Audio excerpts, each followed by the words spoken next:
তাদের অনেক বক্তা, সকলকে বক্তব্য আমাদের বিশ্ববিদ্যালয়ের নেতৃবৃন্দকে অনুরোধ জানাবো সব বক্তব্য সংক্ষিপ্ত করার জন্য মূল পয়েন্টগুলো উপস্থাপন করবেন। এই পর্যায়ে বক্তব্য নিয়ে আসছেন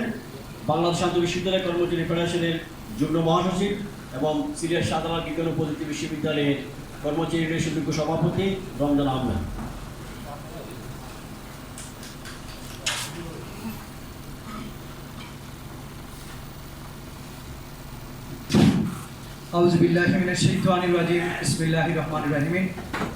বাংলাদেশ শান্ত বিশ্ববিদ্যালয় কর্মচারী ফেডারেশন কর্তৃক আয়োজিত বৈষম্যমুক্ত নবম পে স্কেলের গেজেট প্রকাশ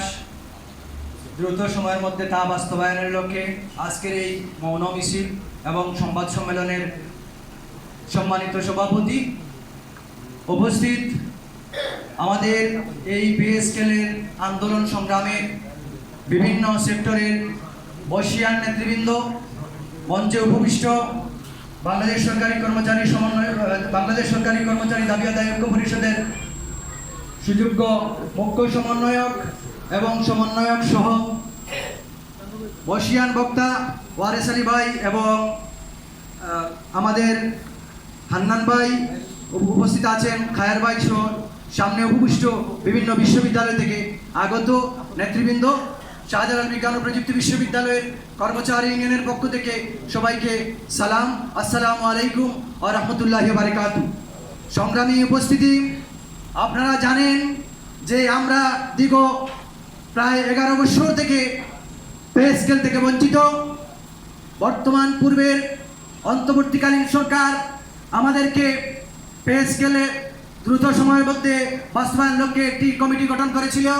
কিন্তু তারা কমিটি গঠন করার পর বিভিন্নভাবে তালবাহানা করে কিন্তু বর্তমান ভোটে নির্বাচিত গণপ্রজাতন্ত্রী বাংলাদেশ সরকারের জাতীয়তাবাদী দল বিএনপি ক্ষমতায় আছেন। আমরা লক্ষ্য করছি যে যেভাবে হোক আমাদের